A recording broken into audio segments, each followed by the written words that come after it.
compromised. Why did the president wait 18 days to take action? He's firing back. And the former head of the Trump transition team, Governor Chris Christie, here live. Breaking news. The new report that President Trump's advisors want to send thousands of additional American troops to Afghanistan, reversing former President Obama's plan and putting the U.S. back on a war footing with the Taliban. Jimmy Kimmel returning to TV for the first time since opening up about his son's emergency surgery in his emotional plea, taking on his critics.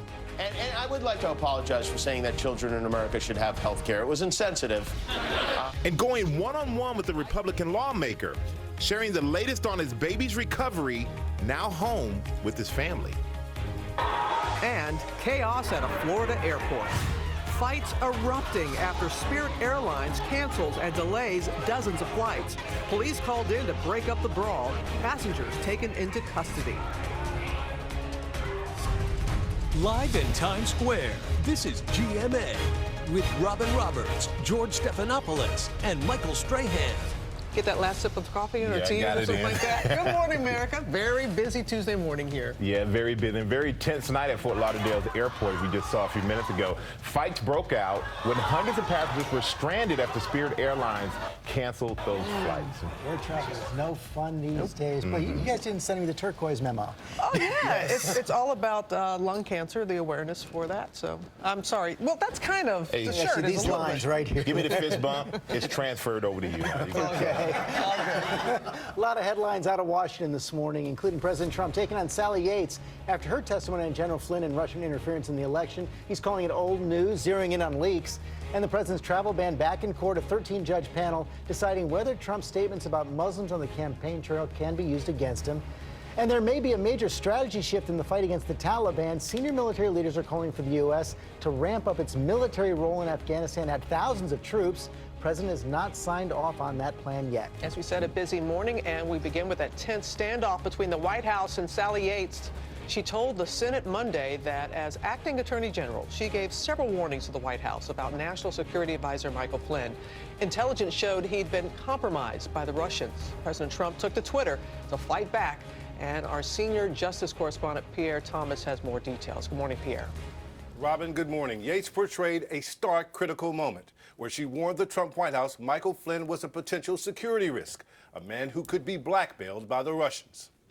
In dramatic testimony on Capitol Hill, former acting Attorney General Sally Yates made clear she thought then National Security Advisor Michael Flynn had been compromised by the Russians. This was a matter of some urgency. Yates described an intense call to White House counsel Don McGahn on the morning of January 26th. I called Don McGahn first thing that morning and told him that I had a very sensitive matter that I needed to discuss with him, that I couldn't talk about it on the phone. Sensitive because Yates was concerned Flynn might have been lying to White House officials, including the vice president. She went to the White House that very day. We felt like it was critical that we get this information to the White House because, in part because the vice president was unknowingly making false statements to the public and because we believed that General Flynn was compromised with respect to the Russians. We believe that the Russians knew this, and that created a compromise situation, a situation where the National Security Advisor essentially could be blackmailed by the Russians. Yates was worried because she saw repeated assertions from Trump officials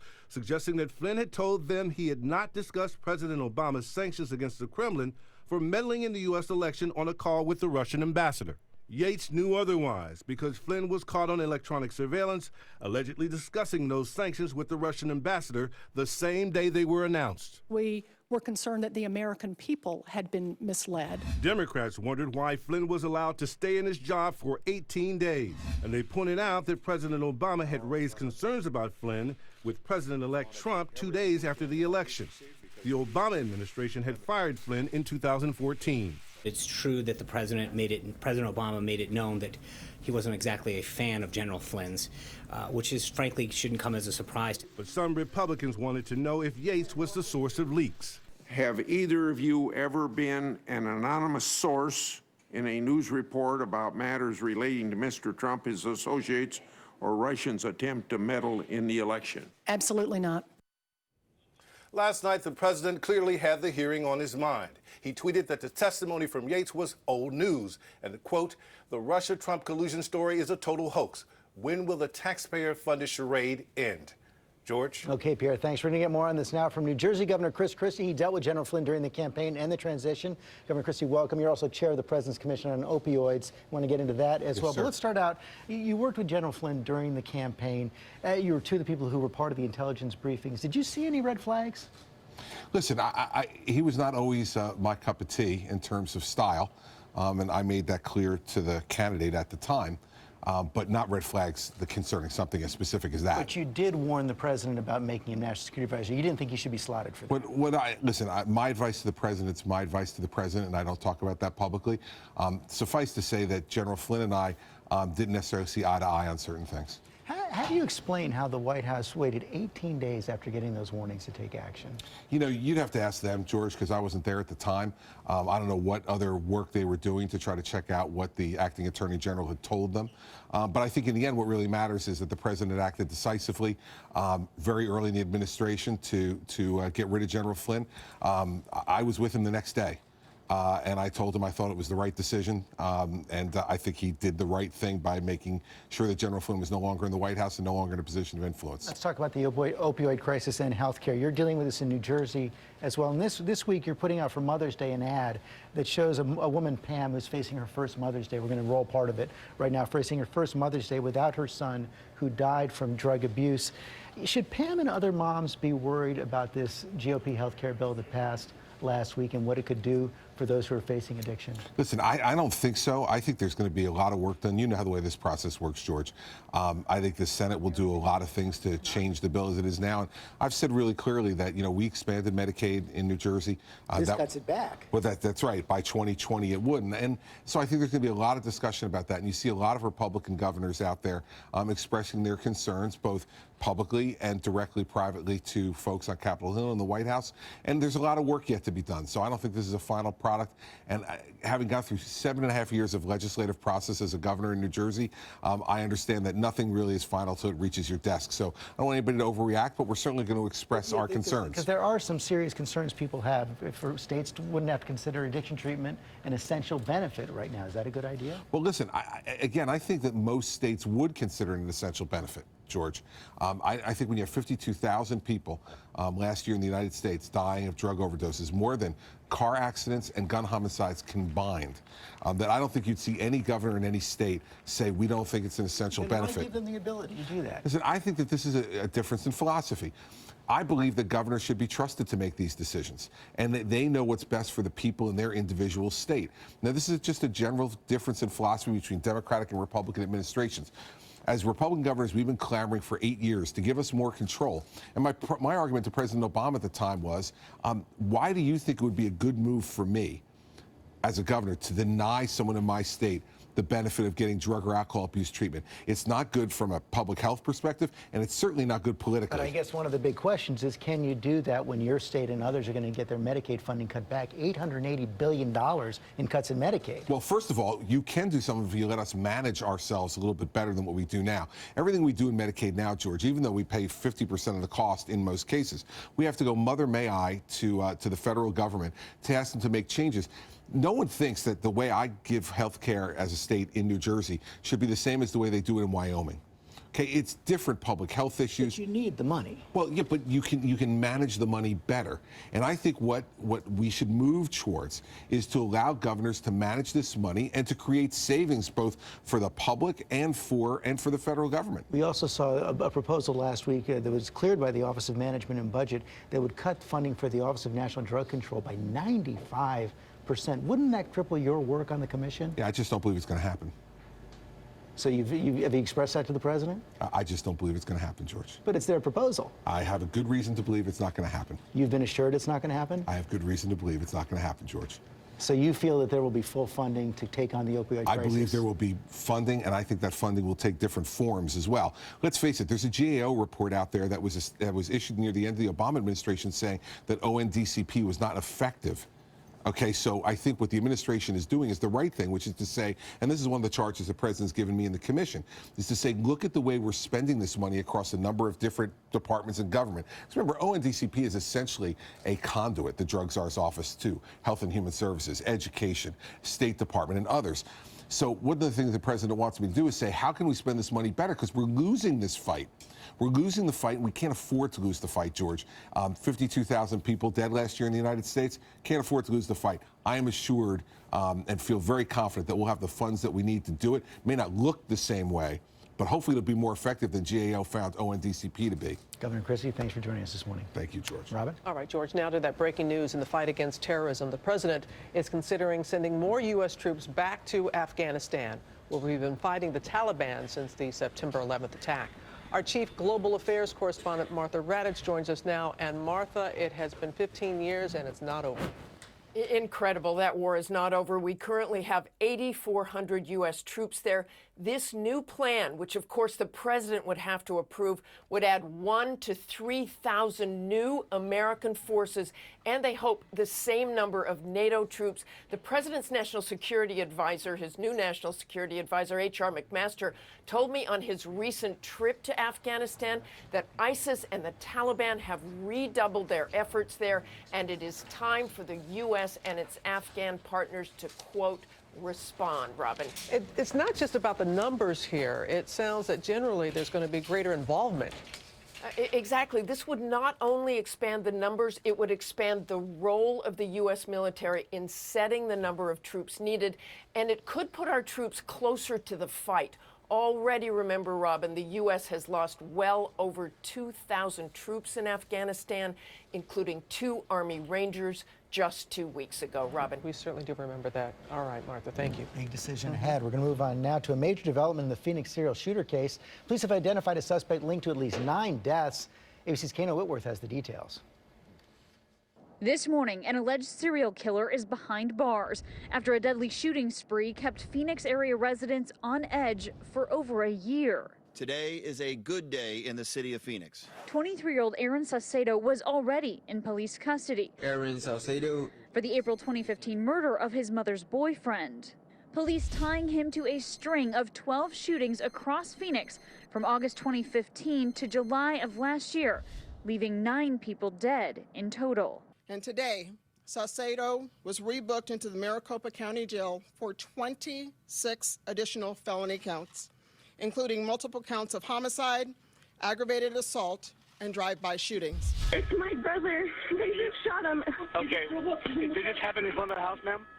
Yes, it's just right in front of my house. The murdered and wounded often shot in darkness outside their own homes. This morning, police thanking the public for remaining vigilant, sending over 3,000 tips that helped lead them to this arrest. Police will be giving out a $75,000 reward for help solving this case. Saucedo has pled not guilty to the murder of his mother's boyfriend, and he'll be back in court in June. George? Okay, Kana, thanks very much. Michael? All right, and now to that chaos at Fort Lauderdale airport overnight. Crowds erupting when Spirit Airlines canceled their flights. The police were called in to try to get the situation under control, and ABC's David Curley has the details. Good morning, David. Morning, Michael. It wasn't weather, it wasn't broken airplanes. Spirit says it was some of its own pilots who caused this mayhem. The chaos erupting inside Fort Lauderdale's airport spilled into the overnight as passengers were stranded. It got so bad, Spirit Airlines called in police, officers taking several people into custody. The mayhem starting after 11 cancellations and 26 delayed flights.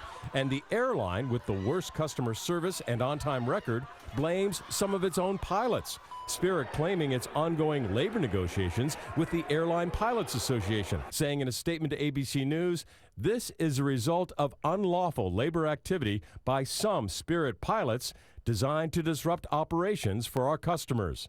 I just think it's ridiculous. Like, everybody should be on strike right now. Like, I think that everybody that works for the airline should just leave and go home. So flyers stuck with long lines and uncertainty. Very tense, very angry people. Everybody had places to be and couldn't be there. Now, this labor battle has been going on for a couple of years, and yesterday, Spirit filed a federal lawsuit against the Airline Pilots Association in federal court. Then Spirit says the pilots took the action last night. And Michael, passengers still paying the price this morning. Absolutely, David. Thank you very much. Friendly skies, not so friendly right now. Tell you that. And Amy, good morning. You got the morning's other top stories. I do, and some sad news to begin with. Nearly 245 people are missing and feared dead after two shipwrecks in the Mediterranean Sea. A vessel carrying migrants sank off Libya. Another sank off Sicily. So far this year, the UN believes more than 1,300 people have died trying to cross from Africa into Italy. Well, the fate of President Trump's revised travel ban is now in the hands of a federal appeals court in Virginia. A panel of 13 judges will decide whether the president's campaign promise to temporarily block Muslims from the country can be used against him. Administration lawyers insist the executive order affecting people from 6 majority Muslim countries has nothing to do with religion. ABC News asked the White House Monday why the statement about banning Muslims was still on the president's website. It was removed moments later. Well, a massive wildfire spreading along Georgia's border with Florida is forcing more evacuations. The flames, reaching up to 10 stories high, have consumed more than 137,000 acres, and the fire right now is just 12% contained. A shocking moment on a bike trail in Europe. Take a look as mountain bikers were enjoying their ride when this bear, take a look right here, jumps out of nowhere and starts chasing them. Another man screamed, and that was enough, thankfully, to scare off the bear. And bear with us for one more bear scare. A woman in Connecticut spotted this guy at her sliding glass door while she was baking brownies. Whew. Eventually, he wandered off barehanded. Were those puns unbearable? You're always on point, always on point. And, you know, last night, Jimmy Kimmel, he made a big return to TV. After taking some time off to be with his baby who underwent heart surgery, Kimmel gave an update on his son Billy's condition, and he spoke out about health care. ABC Diane Macedo has that story. I saved health insurance in the United States of America. Thank you. Overnight, Jimmy Kimmel taking on health care. I didn't save it? They voted against it anyway? It was his first night back since pleading for Congress to protect patients with pre-existing conditions after revealing his infant son Billy has a rare heart condition. No parent should ever have to decide if they can afford to save their child's life. It just shouldn't happen. Not here. This time around, Kimmel poked fun at his critics. And I would like to apologize for saying that children in America should have health care. It was insensitive. Fans also got an update on Billy. He's smiling because so many people donated to Children's Hospital Los Angeles. Either that or he has gas. We don't know, but... And an appearance by Louisiana's Republican Senator and physician Bill Cassidy, following those remarks he made on CNN. I asked, does it pass the Jimmy Kimmel test? Would a child born with a congenital heart disease be able to get everything she or he would need in that first year of life?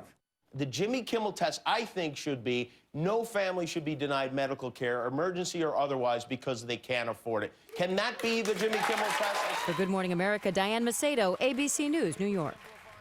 He got a lot of good points in He there. has hit a nerve here, no question about certainly that. has. Let's go now to Ginger with lots of hail causing damage there in Denver. It's that moment you wish you would have parked in the garage. So many windshields across Denver look like this morning after the storms there. The Rockies canceled the game with the Cubs. We think that's because they need the day off. But today we've got another shot of severe weather, same area, New Mexico and southeastern Colorado.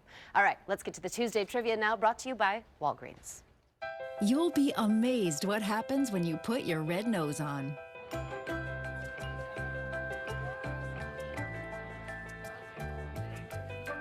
You help ensure that children in the U.S.